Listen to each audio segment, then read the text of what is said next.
In recruiting circles, JT Daniels made a lot of headlines, former five-star quarterback who just finished up his freshman season at Southern Cal when he entered the transfer portal. So a lot of you have asked if LSU would be in the mix. Well, nothing formally from LSU, obviously, because they can't talk openly about recruits, but there's a lot of people in recruiting circles who are mentioning LSU as a possible destination for JT Daniels. Rivals National Director of Recruiting Mike Farrell identified 5 schools: Michigan, Notre Dame, Tennessee, Washington, and LSU. Josh Pate of 24/7 Sports does a show called The Late Kick with Josh Pate, and he listed several schools that he identified as possible destinations, and yes, he mentioned LSU. Now, this one's interesting. There's some ties here from Ed Orgeron's time on the West Coast. I think he personally recruited JT Daniel, and you may say to yourself, well, you got Miles Brennan already. Well, that's true. No program worth its salt is going to turn down what they believe to be a quarterback that they're capable of winning with. You want as many of those on your roster as possible. We just got done talking about Tua Tagovailoa. Need I remind you how he saw his first meaningful action with Alabama? You can never have too many of those guys. And if JT Daniel were to look at LSU and say, you got Miles Brennan there already? You know what? I still think I can compete there. Well, Ed Orgeron's not going to turn him down. If they like him, I mean, he already recruited him once, so certainly they thought enough of him to recruit him. I don't see a reason why their opinion would have changed all that much, but here's the one that popped. So, again, that was Josh Pate of 24/7 Sports. So the national recruiting guys seem to like the idea of LSU pursuing JT Daniels. And it's not to say definitively that they would be the landing spot or the preferred destination, but should LSU be in the mix? And I feel like, with respect to this conversation, some of the pushback from LSU fans has been, Miles Brennan waited his turn, it's his shot, roll with him. And I'm going to tell you, man, that, in my opinion, is just a flawed way of thinking. Nothing should ever be given anybody just because you waited. If that were the case, then Kerry Vincent should have been starting at corner over Derek Stingley. You play the best players, period.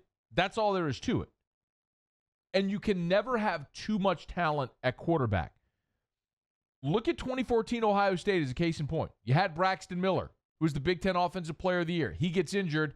In comes J.T. Barrett. Has an all-conference type season. He gets injured. Here comes Cardale Jones, and you win the national title with your third quarterback.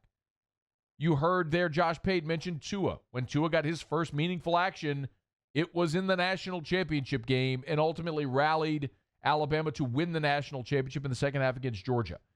So you can never, ever be too deep at quarterback. TOO deep. And LSU has holes in that position. Remember, in 2018, LSU did not sign a quarterback. In 2019, they signed Peter Parrish, but his status with the team is very much in question right now. So if Parrish isn't back, that's back-to-back classes essentially where you didn't sign a quarterback. Now you signed 2 this year, but are you content with Miles Brennan, who's never really played meaningfully, and 2 freshmen who've never played at all? I have an opportunity to bring another veteran quarterback into the mix, who, if nothing else, allows me to stagger classes. I'm absolutely doing that. And if the NCAA allows for a one-time transfer waiver, which it sounds like that's going to pass, then he'd be eligible now, like immediately, if you got that guy. I've heard a lot of LSU fans say, I'm not worried about Brennan, he's going to be great. In my opinion, you cannot assume that.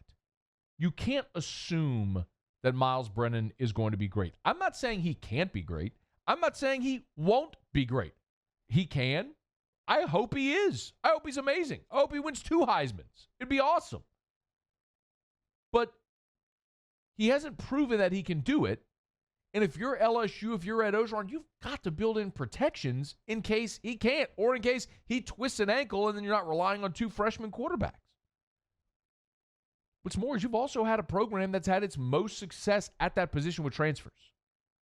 From Zach Mettenberger to Danny Etling and Joe Burrow, like, you still haven't cultivated a quarterback that you recruited out of high school and developed into an elite talent.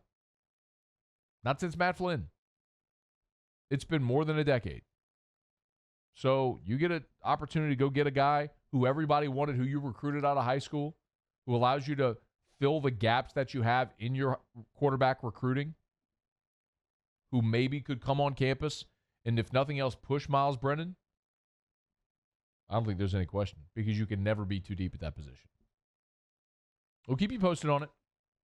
And look, there's always the possibility that JT Daniels goes back to SC. When he announced he was entering the portal, Clay Helton released a statement. We said we'll support him and his family and all this, and they left open the door and the possibility of him returning. So maybe that's what it is. But if you're LSU and you have an opportunity to add him, you absolutely do it.